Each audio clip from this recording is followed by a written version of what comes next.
Ndakauraya best friend yangu weku UK nekuti ndainge ndava kudanana nemurume wake. Rest in peace my friend Miriam. Makadi yenyu mukomanashi, please post my story pa channel yenyu. Mukoma ndinotevera nyaya dzenyu dzamunogara muchiposta. Pano nhasi ndati regai ndiuye nesecret yangu yandagara nayo kwemakore. Ndiri mukadzi uye zvekare ndine makore 42 years ekuberekwa. Ndinogara muno muZimbabwe nemurume wandakatorera shamwari yangu. Baba ivavo ndakavabvisa kubva ku-UK ende ndakavashandisira mishonga kuti vakanganwe vana vavo. Semunhu akange agara ari a businessman, mabusinesses avo eku-Europe ari kungorana zvakanaka. Vanoita zvematrucks. Handingazotauri business ravanoita, ndokusaka ndakukumbirai kuti muzongochinjawo mongoona kuti muchati murume wangu anoita business rei, nekuti handidi kuzozivikanwa. Mukoma, ini ndine mashoko awo andinongoda kuudza madzimai ari pano ndisati ndapinda munyaya yangu. Ndeyekuti shamwari haisi hama yako yaunotrasta kuti aite zvaanoda mumba mako, kunyange uchimuda zvinengei. Ivawo nemaboundaries, kunyanya mubedroom mako, nekuti murume akangofanana nechikwama chemumari hazvisi nyore kana kuchengetesa weropa chaiye. Chinogona kutongoenda chikwama ichocho chinenge chiine mari. Nyaya yangu mukomanashi yakamira yakadai. Ndaiva neshamwari yangu yainzi Miriam. Takakura tose tikatanga kutamba tose kuchikoro kuboarding school. Ndichangoti paMakumbe Mission muDombo Shava. Miriam ndichati aibva kuGlenview 8, inini ndaibva kuBindura kuChipadze. Tikatanga kuwirirana tiri maform 1 kusvika tipedze kuchikoro. Handina kubuda zvakanaka paOlevel yangu, saka baba vangu vainge vasina mari yekuti ndidzokere kuchikoro, uye havana kufara nazvo nemabudiro andainge ndaita, saka ndakabva ndangogara pamba. Miriam akaramba achienda mberi nechikoro, saka inini ndakazoroorwa, asi murume ainge akandiroora yaiva mhondi. Murume airova apa wese. Nyaya yandairoverwa yaiva yekuti ndinenge ndabvunza nyaya yechihure chake. Ndakashungurudzwa mukoma, ndikaona kuti zvaiva nani kusiya imba ndotanga new life.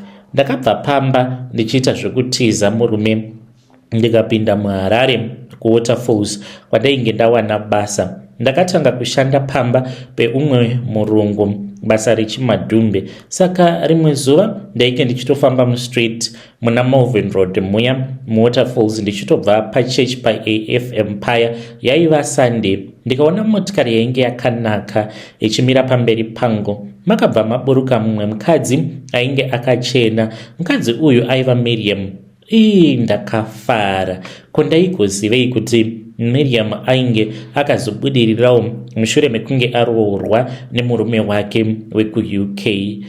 Ndakange ndava nemakore akawanda ndisingachazivi kuona friend yangu Miriam.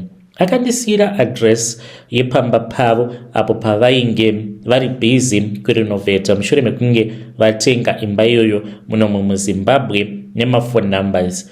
Zvinhu zvainge zvakaoma. Akatoita zvekutotsvaka chipepa mumotikari make nepeni.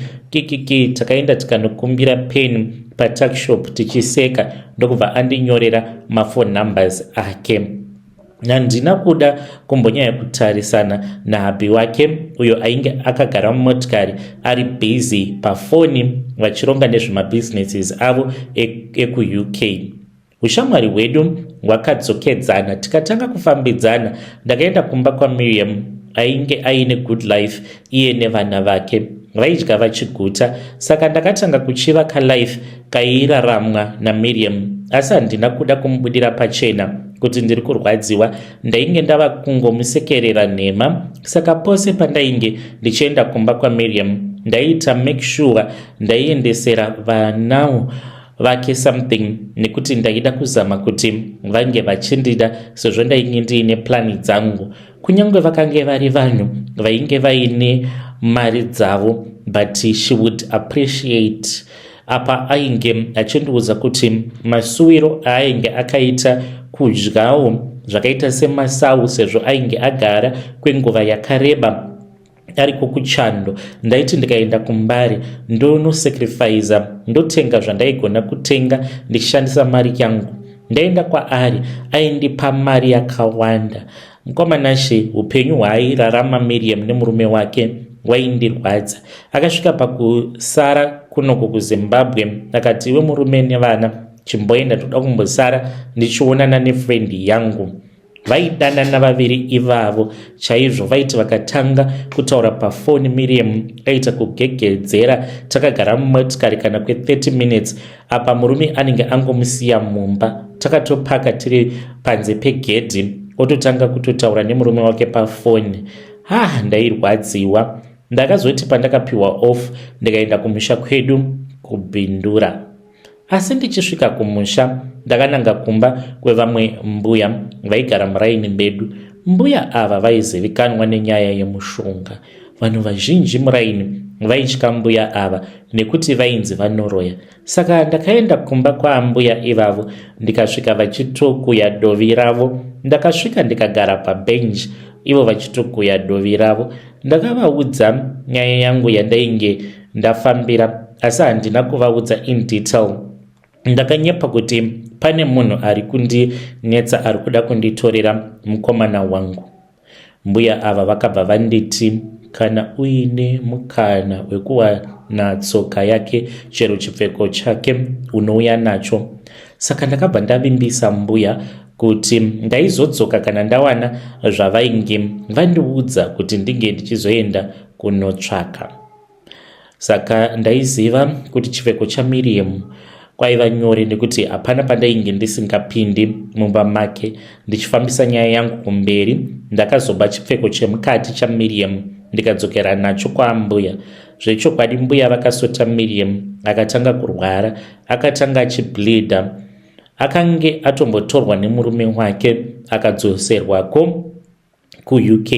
Asi nekuda kweinfluence yandainge ndava nayo pamusoro peupenyu hwake ndichishandisa mishonga, Miriam akazosvika pakuzotsakatikira muno muZimbabwe.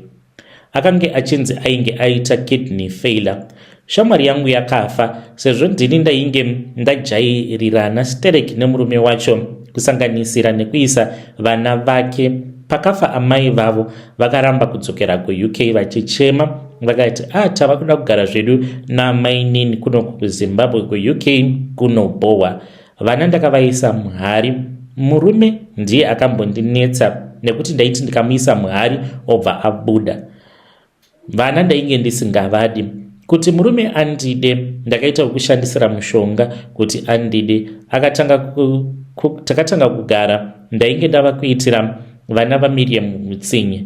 Vana ava handidi kuti vange vachizokura vaine bondi nababa vavo. Saka ndakabva ndachinjisa vana vangu masainemu kuti vashandise sainemu yemurume, mashares pamaproperties emurume, kunyangwe zvikanzi vanenge vafa vanenge vari vana vemurume wangu.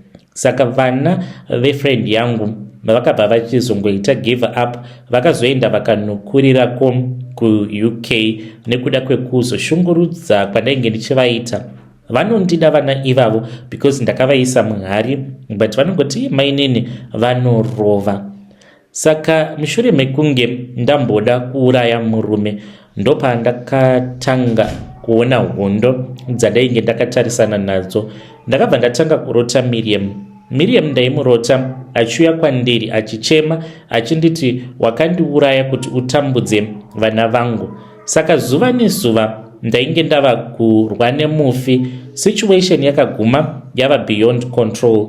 Ndipo pandakabva ndaudza mai vangu. Amai vangu nyaya yose, amai vangu vaibva kuMalawi, vakanditi hazvinetse, ndichaenda newe kumusha kwedu tobva tanovhara ngozi iyi. Saka takazoenda kuMalawi uko kwandakazonobikwa nemushonga. Ndapedza kubikwa ndakapiwa hari yainge yakavharwa nejira rewhite pamusoro. Ndakabva ndapiwa mhiko dzekuti handifanire kusangana nemurume wangu, ndinofanira kungoita zvikomba kana ndichida murume. Hari iyi yaiva nemhiko dzekuti handifanire kunge ndichivhura mukati mayo. Zvinhu izvi ndakazviita ndichachinja makore ndichati muna 2012. Ndakagara zvinhu zvose zvainge zvava normal. Murume wangu dzimwe nguva aimboita sekunge anorasika njere kana akangotanga kungofunga vana vake avo vaainge akarasikirwa navo mushure mekunge vati mainini vanonyanyisa kungogara vachingopopota, tava kuda kudzokera zvedu kuuk. Ndikati dzokerai. Saka murume dambudziko riripo nderekuti kana akaita sekunge ari kurasikirwa nepfungwa anogona kundisimudzira kana demo. Ndava kungogara ndakahwandisa mapanga, chose chinogona kundikuvadza ndinochihwandisa. Nemurume hatitoshei the same bedroom. Iye anorara kwake, inini ndinorara kwangu, nekuti pano mumwe musi wandakatongokaruka ndatongomuka ndikaona kuti ndainge ndadzipwa nemurume. Kubva dhei iroro kusvika pari nhasi ndinonzwa ndichimutya kuti tinge tichishare the same room. Dambudziko riripo nderekuti kunyange ndikati ndinenge ndichida kumusunungura, pose apo pandinenge ndava kuda kumusunungura, ndinogona chete kungomusunungura nekumuuraya, nekuti pfungwa dzake dzakatokanganisika. Saka ndakanzi kana wava kuda kumusunungura unofanira kuti unge uchiputsa hari. Kana waputsa hari zvinoreva kuti unenge wamuuraya. Ndiri kunzwa kutya nekuti nerimwe zuva hari ndakatomboidonhedzera pasi, asi ndakangoona mumhepo mangonyuka ruoko rwakagama hari iyoyo ikagadzikwa pasi zvakanaka. Ndakazoita usiku hwose ndichingofambiswa. Ndaiti ndikati ndazorora ndobva ndatanga kubayiwa nemunzwa muzasi metsoka dzangu. Apa ndaingofamba muyadhi usiku hwose, handina kana kumbozorora. Ndibetsereiwo mhuri yeZimbabwe, pandimire pakaoma, handichazivi kuti zano rekutora nderipi. Hari ndiyo yega inogona kundisunungura, sezvo ndakatobenefita kubva mumaproperties akange ari maproperties aMiriam. Ndichange ndichizotevererawo ndiri mucomment section. Kune avo vachada kundituka, munogona kutuka zvenyu. Ndinongoti kwamuri gona anagona wake. Yo, muri yeZimbabwe ndo message iyo yandakatumidzirwa ichibva kuna vahanzvadzi vedu. Hanzi gona anagona wake kune uyo anenge ada kundituka mucomment section. Ngatitaurei nezvayo nyaya iyi mucomment section. Kune vanhu vane utsinye kunze uko. Hanzi vana ndakavavharira muhari, murume zvekare kungomusunungura hunge ndaputsa hari yacho obva afa. Zvakaoma. Rekedzai tibva taenda panyaya yedu inotevera. Nyaya yedu inotevera yakamira sekudai. Hanzi zita rangu ndinoitwa David, uye zvekare ndiri murume akaroora ndikatochata. I am sharing my experience because handidi kuti vamwe varume, whether vanenge vari single or married, zimba yashata varume. Our country has become very dangerous. If you are married, please stick to your wife and stop chasing vakadzi ava, nekuti unogona kuzosangana nembavha dzikakutorera mari. Ukatotorerwa mari ukasiwa uri mupenyu, zvinenge zviri nani. Nyaya yangu yakaitika last week. Hazviite kuti ndinge ndichienda kunomangara nyaya yakadai, nekuti mukadzi anenge ava kuzoda kuzoziva kuti ko ini ndainge ndichienda kupi naye. Ndakange ndichitofamba. Saka I then spotted this other young lady ainge achitofamba zvake, ndokubva atongomisa motikari yangu. I pulled over, ndokubva ndataura naye. She looked mature enough. Akabva andiudza kuti ari kuenda kuAvondom. Ndikabva ndati for sure ndo road yandiri kushandisawo.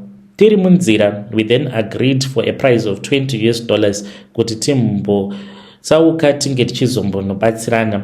Saka akabva anditi no problem. Iye akabva ati haadi kuenda neni kwandainge ndichida kuenda naye, akati ndinotya. Akabva anditi ngatitsvake kwedu kwekuti tinongonopaka motikari zvose bo. Saka tazowana nzvimbo nekuti tainge tamisa motikari yedu, sezvo it was somewhere kuma past 7. Yakange iri nzvimbo yainge iine runyararo. Taingotiwa motikari dzimwe dzikadarika beni tombomira zvatainge tichiita.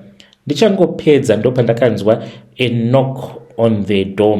Musikana uyu ainge ato unlocka motikari nechekare. Motikari yakatongovhurwa madoo ose ari 4. I did not even understand what was happening because zvinhu zvacho zvakaitika very fast. Ndakazotongoona ndatongoburutswa mumotikari ndainge ndakangopfeka shirt chete, formal shirt. I was completely surrounded by varume vakange vari 3 vainge vachita kundimbunyikidza vachindiudza kuti vainge vachida mari. Saka ndaifungidzira kuti vainge vachingoda mari nemotikari. Ndikavaudza pakange paine zvimari zvandainge ndiinazvo uye zvekare nefoni. Saka musikana uya ndakatoshamisika because ainge ava kutonyatsokudrasa zvakanaka. Ndakubva kwasvika imwe motikari akabva atongoenda akanokwira motikari iyoyo achitongondisiya ndichitorohwa mamba mapaya. Vakabva vati kwandiri, tarisa uone. Ndokubva ndatarisa ndikaona chitupa, ndikaona kuti chakange chiri chitupa chemusikana uya akange aine 17. Hana yangu yakarova. Vakabva vanditi this is underage, saka uri kutofanira kutoti unge uchitoenda kumapurisa tava kutoenda newe. Ndakakumbira ruregerero mukoma ndikati please musafonera mapurisa, ndakange ndisingazivi. Vakabva vati if you do not want the police to come here tikuda $6,000 mari yavo yavainge vachida yakatanga iri pa 6,000.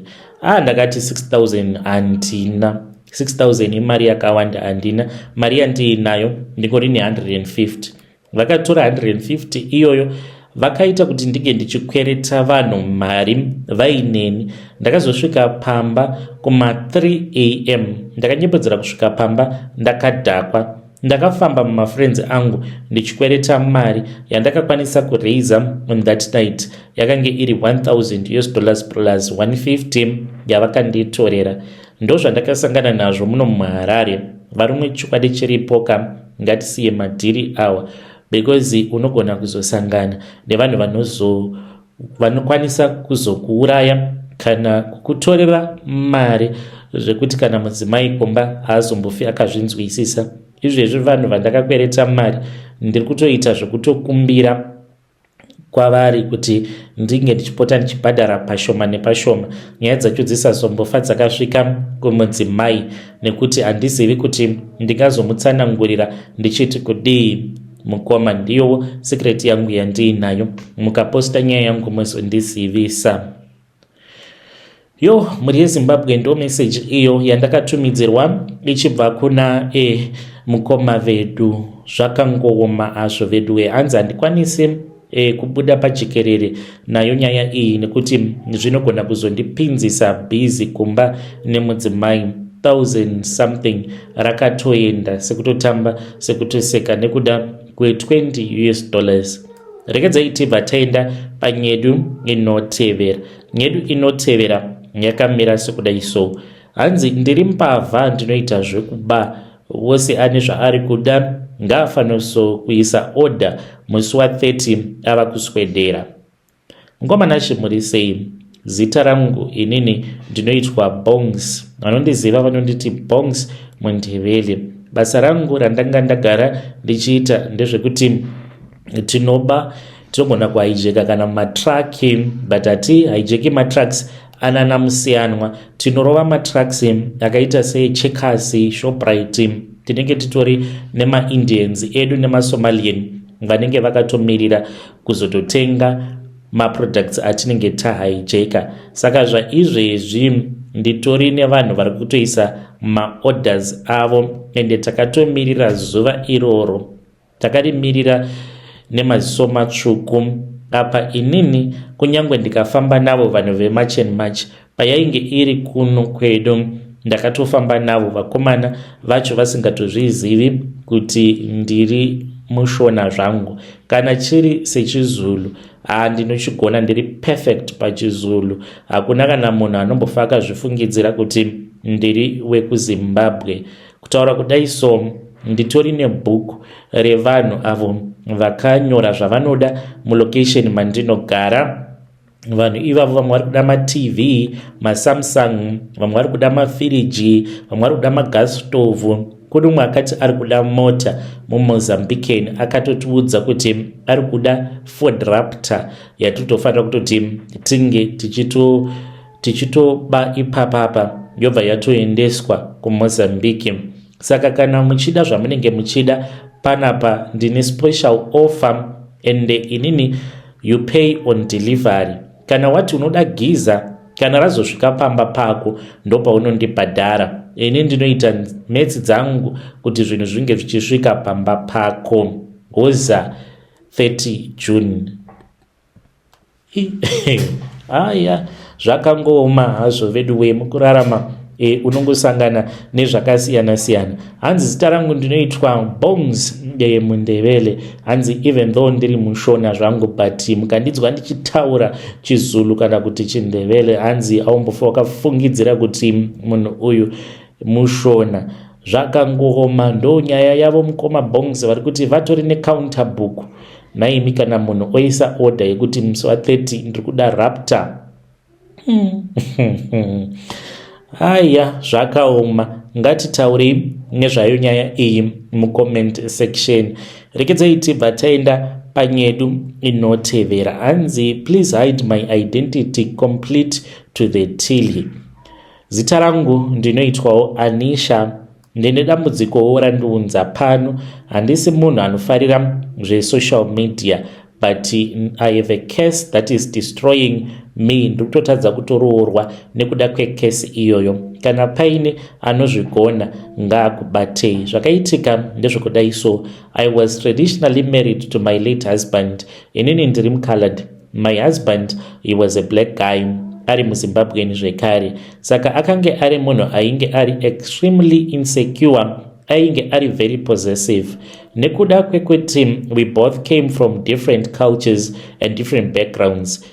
Ini ndinogona kubuda ndikaenda kuclub, but it does not mean kuti I will cheat on my husband. Ndinongoenda kungonofara ndodzoka zvangu kumba, but because of that aingogara aine pfungwa dzekuti I was going to cheat on him.